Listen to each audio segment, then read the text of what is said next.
Good afternoon, ladies and gentlemen. Welcome to today's cinema lesson session on the Sight and Sound Film Magazine and cinema history.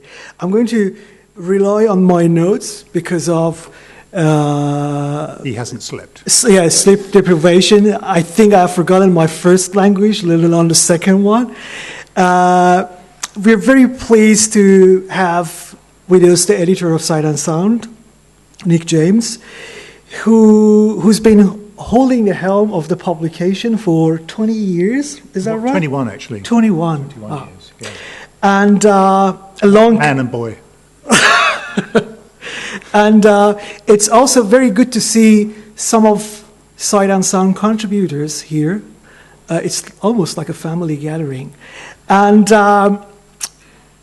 I'm sure Nick has seen some sunny, calm, beautiful days and running that magazine, and also some stormy ones. Yeah, we'll get to my phase in the third part of this talk, but essentially I'm going to look at three phases, but before I get to that, we will begin with a little introduction, but I'll let you finish what you're saying. And it's the oldest running film magazine in the world. It's been published for 80 years almost, since 1932, 84 years. And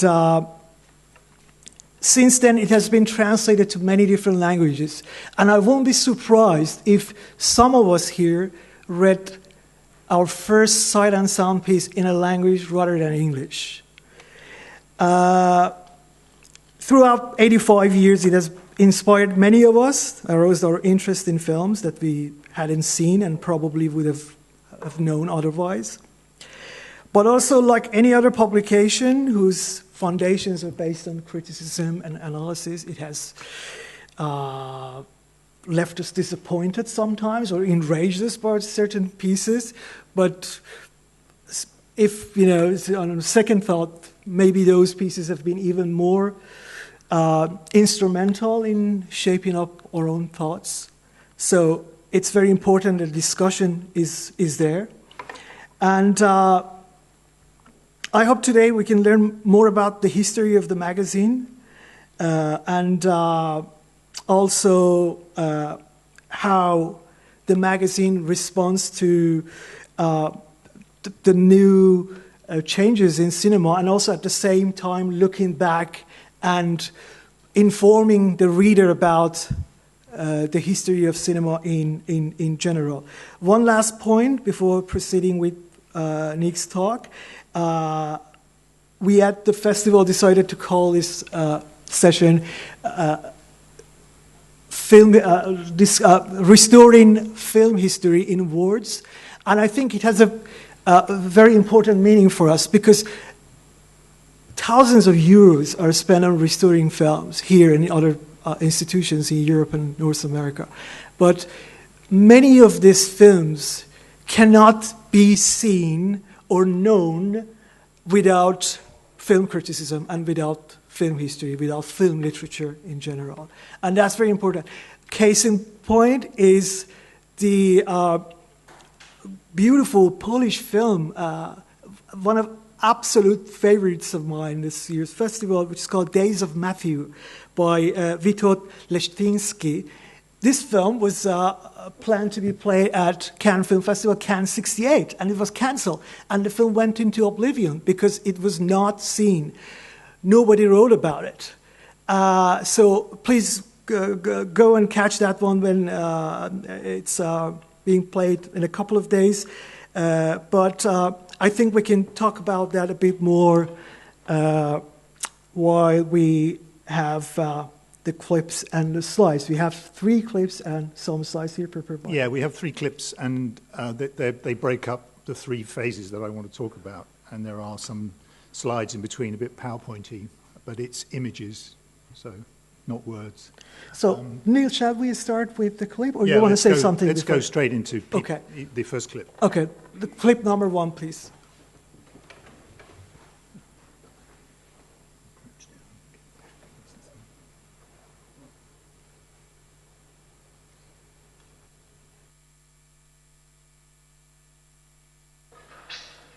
What's your job? I'm...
Can't wait to show you this.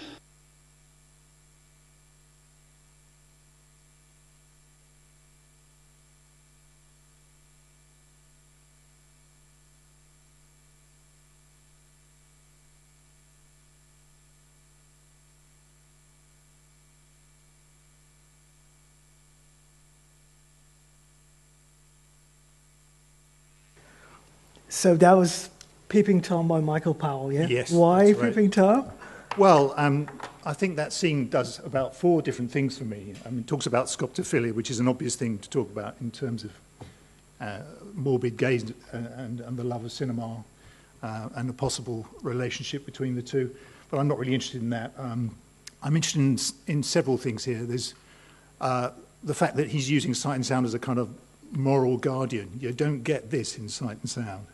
And that's one of the themes I want to pursue here, is the kind of moralism in the history of sight and sound and film. The other reasons are there's a mention, there's an irony, which you will see in the next slide, the first slide I put up, not just yet. Yeah, sure.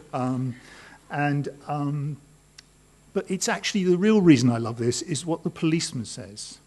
He says, "I don't know what that was about, we'll look at it later." And actually, that is the kind of position of the kind of person who reads sight and sound. If they don't know what it's about, they can look at us later. And that's actually, I really love that. I just discovered it as I was looking at the clip, and I thought, oh, I'm having that. But anyway, let's go on to the clip, which goes to the irony that I was talking about, which some of this audience will know very well, which is, of course, that Sight and Sound's sister publication, the Monthly Film Bulletin, trashed Peeping Tom, thereby evincing a kind of moral position. And there's the quote, "An authentically sadist film, excesses of morbidity." And that was part of a huge debate that went on at the time. And so, that sets up this notion of a moral history, but I'm going to go now right back to the start, right back to where Sight and Sound comes from, because there will be many people in this audience who have no idea of its origins. So let's have the next slide, please. This is volume 1, number 1 of this quarterly magazine, as it was at the time. And it was set up in most peculiar circumstances. There'd been government pressure from a number of people to take film more seriously, but at the same time there was a kind of a coming to the end of the Empire Marketing Board, and there was a need for, there was an interest in government and in the powers that be, particularly in film as propaganda. And this early Sight and Sound, as you will see as we go into it, has a kind of particular interest in education, but a more sinister interest perhaps as well underneath. I mean, that title, A Quarterly Review of Modern Aids to Learning. This magazine was mainly about education, a lot of articles about equipment and so on. But let's move to the next slide. Because the name Sight and Sound itself, if you were to give me, if I was to win Euro Millions now, and I had this insane idea of setting up a film magazine, I doubt I would call it Sight and Sound.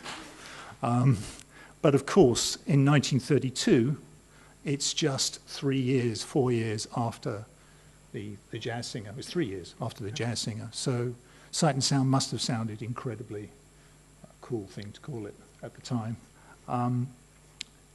The magazine then was very much dominated by the documentary film movement on the one hand, and some other powers, some other interests on the other. This is The Artist and the Teacher that you can see up there is an article by John Grierson, who of course coined the term documentary in the first place. His influence on the magazine was in helping set it up with the help of people like John Buchan, the author of the 39 Steps. But it was still, the emphasis was on education, the emphasis was on an international outlook as well. There was a kind of movement at the time to try and find an international way of dealing with film as an educational product. You want to move on? Yes. But already in the first issue, you begin to see writing about films for pleasure. Caroline Lejeune, who was then the critic of the Observer newspaper, here does a roundup with that lovely picture of Mädchen in uniform. I'm not going to draw too much conclusion from the fact that Mädchen in uniform was chosen at this point. But it's fascinating when you look at these early Sight and Sounds, the degree to which there's a kind of undercurrent of feeling interest in sort of fascist ideas, really, alongside the documentary film movement. And indeed, we can move on to the next one. When we get to this moment, when we get a Q&A with René Clair, you can see a sort of imprint of the future Sight and Sound. You know, even today we publish a lot of question and answer articles with directors, where the opinions of directors are as important and fulfill our history remit as powerfully as the criticism does itself. So you can see there's a kind of push and pull really between the film societies, the groups around the country who are just film enthusiasts, want to see more films. They want to kind of get inside what film is as an aesthetic. But at the same time, you've got these government influences that are interested in documentary and they're interested in propaganda, quite frankly. If we move to the next one. And here is perhaps a typical example. It's not the best example that I know of. Somewhere in the Sight and Sound of the 1930s, they published Goebbels writing about the German film industry. But this one here, looking at the educational cinema in fascist Italy, actually is probably the article that came closest to a particular involvement that certain people who set up the British Film Institute, which eventually took over Sight and Sound after 1 year, were quite involved in this international movement. In Rome, they set up the International Institute of Educational Cinematography, and a chap called Brown from the British Film Institute went there and seems to have been a major participant. And he was also a major participant in the congress that then happened in Berlin a year later. So this is really sort of, for somebody of my education, to dig into the history of our magazine and find all these quite sinister people knocking around. And indeed, Geoffrey Noel Smith, in one of his books, suggests that at least one member of the BFI used to come in jackboots and, a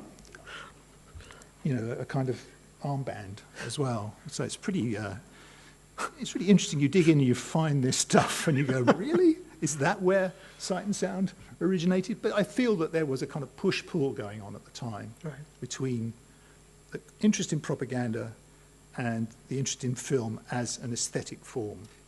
And I think gradually the aesthetic form came to triumph. Let me move on to the next one. This is I just threw this in because this is the first visual cover of Sight and Sound. It looks a bit Strength Through Joy in its way, but I think it's from Taboo, but I couldn't actually locate where it was from. Does anybody know? Could be Taboo. No, I think it looks to me like it's from Taboo. F.W. Murnau's film Taboo. But anyway, there's the first moment when Sight and Sound starts to think about large images. Do you want to move on to the next one?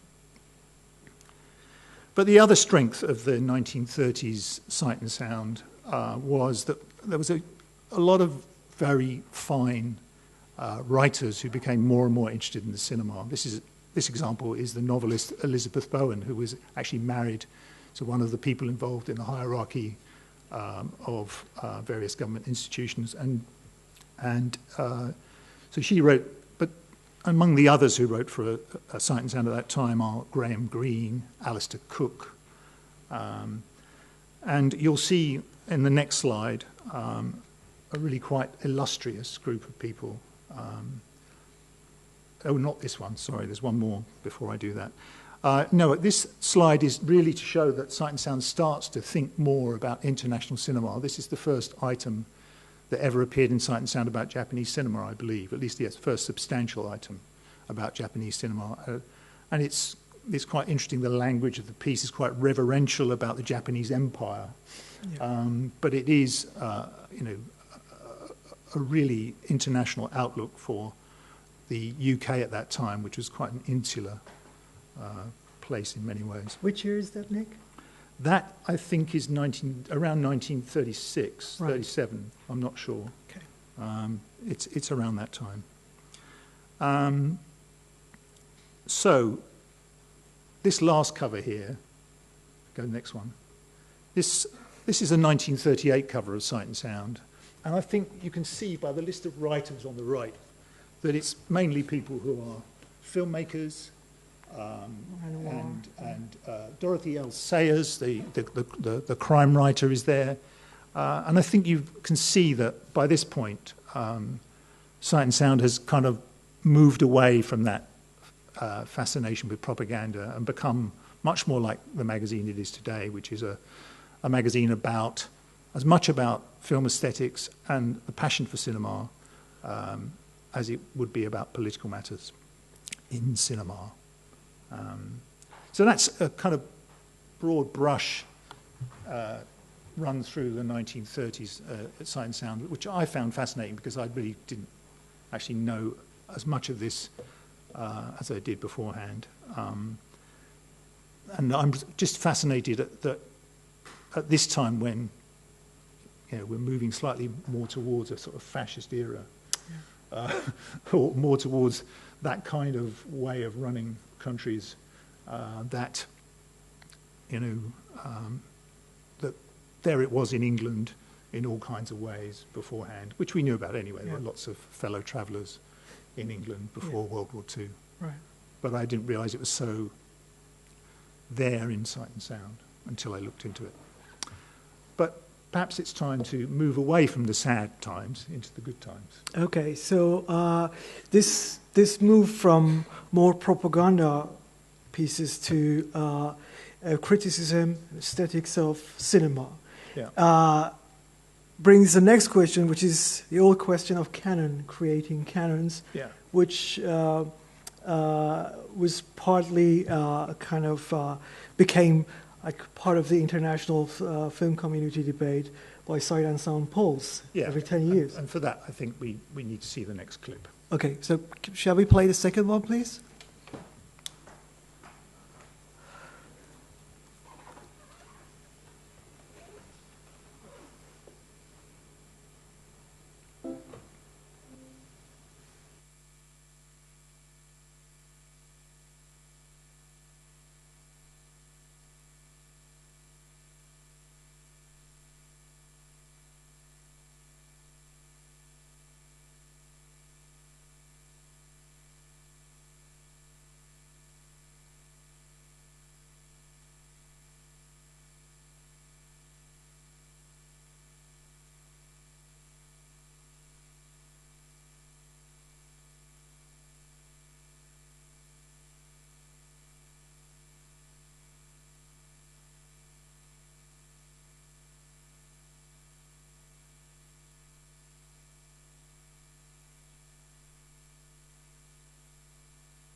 That was from Robert Flaherty's Louisiana Story. And the reason I chose it is because, and let's move two slides on. In the very first, the thing that Sight and Sound is best known for around the world is the poll we do every 10 years that Ehsan mentioned. And in the very, very first poll that Sight and Sound ever did, it was won by bicycle thieves, not by Citizen Kane, which is an amazing fact because it was only 3 years after it was made that it was voted the greatest film of all time, which is almost unimaginable that anyone would vote any film made in the last 3 years now as the greatest film of all time. We can always cross our fingers and hope that may happen one day. But the really interesting fact for me was that when I looked at the first top 10, and it was only elected by 47 people, that this Louisiana Story was at number 5, equal 5th in the poll. And yet, because I looked at the polls ever since, Louisiana Story has vanished from the canon. I mean, it really has people may, odd individual here and there, appreciate it in a particular way, but it has completely vanished from at least this elected canon that we produce. Now, canons are problematic there, and the debates around them, dead white males, etc., go on and on. But this is fascinating to me that Flaherty disappears, because it does show that they're changeable. And the 47 people who were electing it then, 5 of them were women, as a matter of interest. were the sort of great and the good that Sight and Sound happened to know at that particular time, and that kind of grew and grew.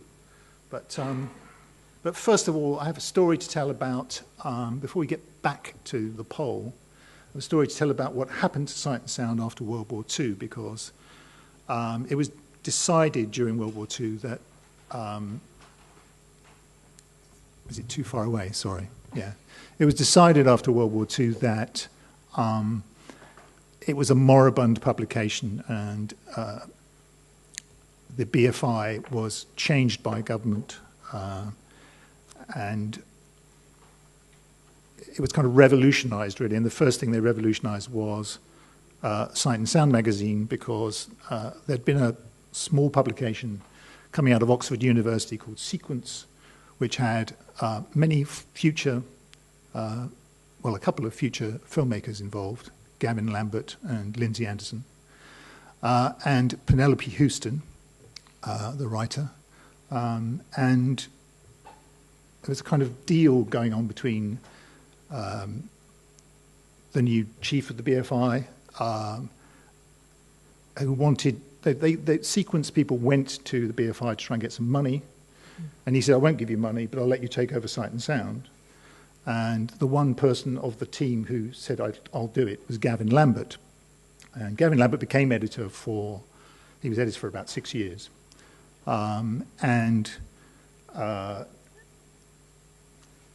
He then hired about 6 months later Penelope Houston as his assistant. And in those early days, the two magazines I mentioned before, the Monthly Film Bulletin and Sight and Sound, they were run side by side, and Gavin was responsible for Sight and Sound largely at that point, and Penelope for a Monthly Film Bulletin. And what was going on was a kind of new influx of enthusiasm for people like Minnelli, but people like Offals, people like, a kind of influx for that kind of taste in cinema. And the 50s was a kind of tricky time because there's a lot of revolutionary stuff going on. But if we move on, I'll go to the next slide. I just come back to the poll because this was the very first poll issue here. And is this 52, Nick? This is 52, yes. This is the very first poll. And as I say, this is the one time that Bicycle Thieves won it. And of course, the next 50 years worth of polls was won by Citizen Kane. Right. So this really was a kind of institution that was built gradually. The Sequence team in Sight and Sound were quite a combative lot. Lindsay Anderson, well known as a very sort of fiery individual, and there were constant debates. And next slide, please. This actually, sorry, move on one more. Sorry. Yes, and when eventually what happened was that Gavin Lambert, after having run the magazine, it was actually turned into a monthly for a short space of time, but then went back to being a quarterly. He gradually lost interest in editing Sight and Sound and went off to make a film called Another Sky in Morocco. And slowly but surely, Penelope was taking over the running of most of it, Penelope Houston. And crucially, this was a kind of difficult time to build a magazine because of all these arguments going on. And some of the crucial people involved in Sight and Sound, such as Carl Rice and Lindsay Anderson, were all itching to make films and go off and do that, like Gavin. And this article here was a really important moment in Sight and Sound's history. Stand up, stand up. It was the moment when Lindsay Anderson himself was finishing being involved in the magazine. And it kind of evinces a position about criticism which is a hard one to stick to, because he says, a critic must be absolutely passionately committed to a line. And that, have a set position and a passionate response, and he's got to never hold back and argue his case, and he was absolutely that kind of personality himself. And I'm slightly nervous about saying this because there are people in the room who knew Penelope better than me, but she was a more reserved character and had a slightly more distanced view on cinema, a more analytical view. But this was a really important moment in British film because it caused a huge row at the time, whether or not you take a moral stance in particular. And I'm really interested in this moment because I would say during my editorship I've had a kind of broad church where a range of opinion tends to appear, and that's always been true of Sight and Sound, and it certainly was true during Penelope's time. But in a way, this sort of English idea of distance, which you can still read in the English newspaper reviews today, that sort of slightly comic one step back from the subject matter, still rules the roost with some of our more famous English film critics. And Lindsay Anderson was saying, no, there's got to be absolute passionate commitment. This is what I believe. This is trash, or this is great. But there's a political element to it as well. Yeah.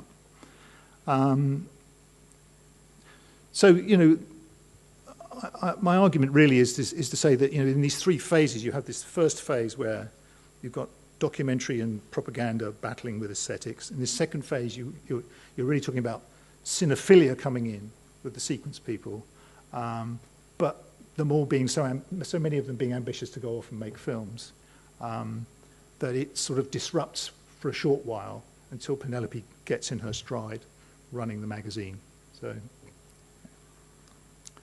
And one of the interesting sort of fights that was going on at the time is this sort of strange slight difference between Sight and Sound and Cahiers du Cinéma when the Cahiers people were still critics. When the Cahiers people were still critics, they were arguing for very much in favour of post-war American cinema, really, really keen on that. Sight and Sound people were slightly less keen on that. And the two camps tended to agree on classic French cinema being a little bit moribund. But it was in the American films they tended to disagree more. And yet when the new wave cinema came along, there was a second sort of problem at Sight and Sound, a new group of people at Oxford who were complaining about Sight and Sound's kind of position on particularly auteurism. And this is the time of the great auteur debates in a wider sense. And Penelope's famous essay, which if you move on now, The Critical Question, was a very trenchant defence of Sight and Sound's position, where she felt that far too many film critics were immured in their own kind of cinephile lives, very shut off from reality, not really connected to the real world. She called their kind of writing shop talk for the initiated. And I think that is a problem that can, persist to this day. I myself, when I'm looking for writers, sort of breathe a sigh of relief when I find that one of them is a wrestling fan or goes to boxing matches, I don't know, that has another interest outside of cinema, that has some kind of extra dimension to their lives. Because so many people who want to write for a publication like ours are, shall we say, on 5 films a day. Yeah. Very unhealthy diet. Yes. Just one more row to refer to before we get to my own, the next clip. Lindsay Anderson left Sight and Sound and the BFI and gone off to make his film career, and he made, of course, the brilliant film This Sporting Life. But he felt he had sufficient control of the BFI to insist on what cover was on Sight and Sound. And he did not like this cover, but Penelope insisted on this cover, I believe, and caused a huge row. He stormed out, But he then, some years later, a couple of years later, engineered his way onto the board of the BFI with the sole aim of getting Penelope Houston sacked. And he failed happily. I'm very glad to say he failed. And the board did back Penelope Houston. So, and just this last slide before we go to the next clip is a kind of just a sort of gesture towards these great glory days of when Sight and Sound was covering what I call the sort of the first post-war cinephile era, with all those great auteurs that we know so well, Bergman and so on and so forth, Fellini, etc., but right up to Kubrick and Antonioni, as you can see the two examples here. These are really, this period of Sight and Sound is really great. But I think it's time we moved closer to my own era. But first, before we do that... Yeah, I have a quick question. Good, please do. Did Sight and Sound and Conduce Cinema ever try to get together in real life and like have a straight conversation? Well, actually, Gavin Lambert apparently had a column in Cahiers du Cinema during his time as editor. Right. But I've not read them, I have to confess. Yes.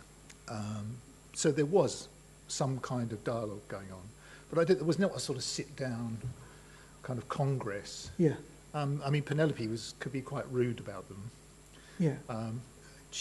Her position was that they loved those American films because they couldn't really understand what the dialogue was and how bad it was. Yeah. I think that's really unfair. I mean, that was one of her positions. Yeah, but there was this document that you published on the website, Sight and Sound website, of a couple of letters exchanged between Jacques Rivette when he was the yes, and that's right. Yeah, yes. which didn't come to any it never came to anything. Yeah. As far as I'm aware. I mean, maybe somebody in the room might be able to correct that. But I mean, obviously there were contacts. Yes. And these, I mean, Penelope didn't go, I think, to Cannes until the 60s, and so she wouldn't have met any of them until the 60s. I see. So. Yeah, so the first time I ever saw a Sight and Sound was in the mid-90s. Yeah. It was the Jim Jarmusch years for us. So it was we knew about classical cinema. We didn't care about contemporary cinema, but suddenly we discovered certain directors in American cinema, Asian cinemas, and European cinema who were exciting. Mm-hmm. And those are your years. To a degree, yeah. But anyway, I want to show a clip that sort of, for me, is like an entree to the kind of cinema that has flourished best during my time at Sight and Sound. So can we run the next clip, please?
Okay, I chose that because, you know, maybe she's dreaming of my dream job. I don't know.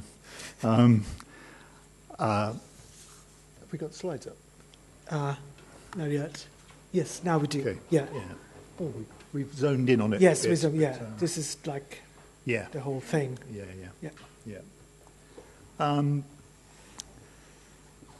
This is Sight and Sound as it was after the two publications, the Monthly Film Bulletin and Sight and Sound, were merged into one under my predecessor, Philip Dodd, who was editor for 6 years, from 91 to 97. And this is the poll issue from 1992, by which time we were already asking hundreds of people to contribute rather than 47. And, you know, the poll by this point had become a very substantial thing.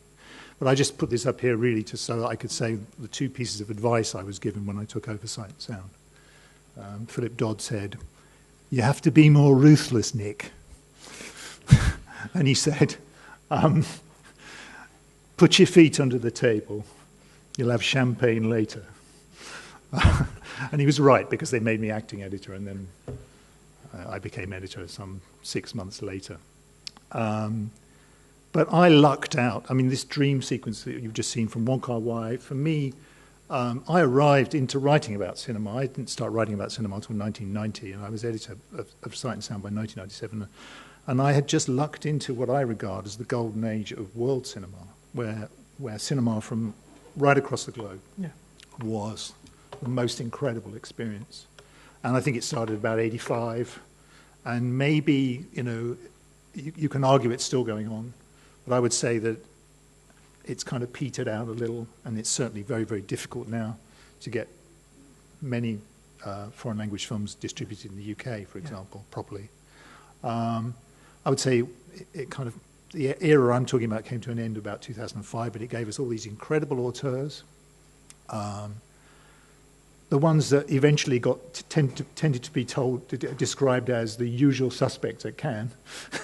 But I personally think those usual suspects were, you know, an amazing group of filmmakers, and that, you know, we were just incredibly lucky to have this. Let me move into my first issue. The next one. Yeah, this was my first issue as editor, and you can see the kind of thing we were doing. There's Happy Together, there's the Ali film documentary, When We Were Kings, Vendors, Sean Connery, Mike Newell, Johnny Depp, when he was young and gorgeous. Maybe he's still gorgeous. I don't know, he's in some trouble these days, but it is a really kind of important moment for me, obviously. But what I wanted to say is that from my perspective, from the point at which I took over editor, my whole attitude to the moral question in particular, and aesthetics, was that I wanted a magazine that was a really broad church, that would actually represent many points of view and many views and perspectives on cinema. Right. And of course, any editor who's running a film magazine like this knows that the writing is what matters, not, you know, how you put it together. And right from the get-go, I was leaning on some incredibly, you know, brilliant people who I inherited from the past. You know, people like Tony Raines, some people in the audience who I won't name. You know, right from the get-go, those people were there. I came on the corridor at the BFI when Laura Mulvey was teaching there. And, you know, I thought, well, I'm going to be editing Laura Mulvey. I've been writing about film for 7 years only, you know. But, of course, she's a wonderful woman, and it was very amenable and great to do all this. But we did get involved in controversies of our own, ones that perhaps match moments in history. In particular, this next slide. This was the censorship debate at the time around Crash, around David Cronenberg's Crash, which we had at the time in the UK a critic called Alexander Walker, who was a chap from Northern Ireland, from the Orange Protestant side of Northern Ireland, and he was a thorn in the side of anybody trying to do something creative in that sexual area. He really was. He found Crash to be a deeply offensive film, and we were able to kind of publish something very measured, demolishing his arguments one by one. Mark Commode and other people were involved in that. So I was pleased about that, and that sort of got me into the spirit of trying to look for important moments, important political moments as well as aesthetic ones. But in terms of film history, Sight and Sound tends to... my line on this is simply that all writing, since the magazine's been going since 1932, that all the writing is simultaneous to film itself. Film is creating itself, and the writing about film is creating how we think about film as well. It's altering and adjusting, and it's a constant symbiotic process. And when you go back, as we often do, that again is almost like a kind of process of restoration for younger people who don't know the things you're bringing back to them, and you're pointing in the right direction. And we've always been concerned about younger readers. The educational element of Sight and Sound has always been there. Yeah. It's not that we're proselytizing in an educational way, but we are a very heavily used educational resource. Could you go to the next slide? This was a remarkable piece of moment when we did a big profile of Jean Moreau, and we did a beautiful kind of spread on it, and it really put us in good favour with the French. The French were very, very happy with this. In fact, it might be the reason why I eventually was made a Chevalier de l'Ordre des Arts et des Lettres. I don't know. Certainly Toscan de Plantier, the man who was running Unifrance at the time, was ecstatic about it. And I think it's interesting that when we do historical covers, which, you know, everybody preaches against doing them all the time. They seem to be uncommercial somehow, but when we do a good one, they work. And I've got several examples, actually. Should I go to the next one? Yeah. And there's Wong Kar-wai himself. To do that at that time, I have to say that this issue did not do very well. But I'm immensely proud that we put him on the cover of a magazine. Somebody at that time who hardly anybody knew who he was at that moment, except for cinephiles, of course. But that works. Now, this is a different moment to do with defining history. In 2010, we decided that we wanted to do something about what the hell was happening to cinema since the turn of the millennium. And instead of polling the great and the good and our favourite contributors, we decided to trust ourselves. And so this was a choice made by the editorial team, who are the same editorial team I've got now, because they're all so loyal and so good. And we came up with a list of what we regarded as the best cinema made so far in the first 10 years of the 21st century. I think it'll stand as good as any canon. All canons are vulnerable to criticism. All canons are have value, and I think that was a good moment. This is one of my favourite covers of Sight and Sound. Obviously, there's been a huge amount of interest in pre-code Hollywood, but I think that's a moment where you can find an image from the past which is actually far more striking than anything you get from a contemporary film now. Really powerful. This is an important moment for us, and sort of bringing us back in a way to the moral questions. The moral questions which, of course, have come bubbling to light with the Me Too movement, but this was our attempt to bring greater attention to films made by women a couple of years ago. And I think one of the great things about it is that in the process of doing it, we managed to find vastly more women writers than we had before. Not vastly more, but some more women writers than we did before.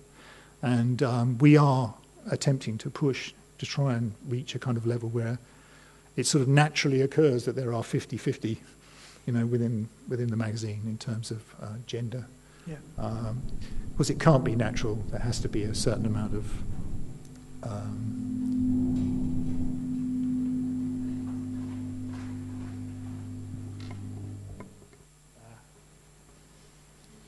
this one works, doesn't it? Okay. Okay. Okay, that's good. I'll get closer. Thank you. Yeah. Yes.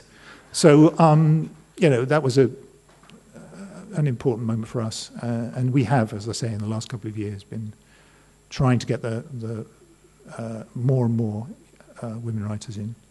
But I don't want to comment more on that issue at this point. And this is the kind of historical material that I'm, perhaps most proud of in a way, although it's mainly curated by Mr. James Bell, who's sitting in the audience there. And this is our deep focus seasons that run at the BFI South Bank regularly, twice a year, where we dig into some element from the past. We began with the roots of neorealism, and this is the most recent one, The Other Side of 80s America, which is kind of an exploration of some of the strange films that came out under Reagan, exploring the darker side of America. And then last but not least, this is our most recent issue, a huge special on Agnes Varda, which is a beautiful way, I think, of bringing together the sort of moral questions that Me Too are asking, and a historical moment where we're looking back at an artist and viewing them in a completely new way, through new eyes, in fact, because a lot of the people who contributed are of a younger generation than myself.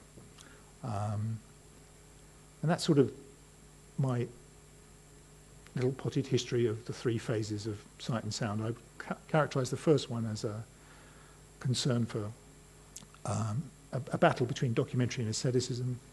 The second one as a kind of outbreak of cinephilia, a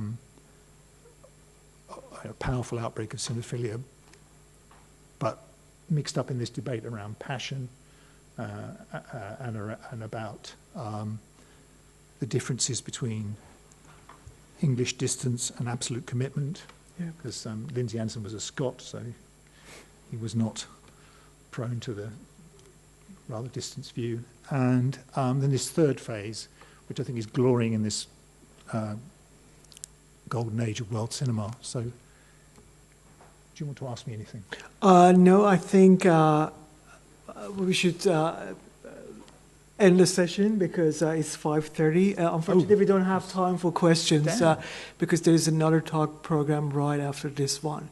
But it was a pleasure listening to you, Nick, and thank you so much for this. Thank you.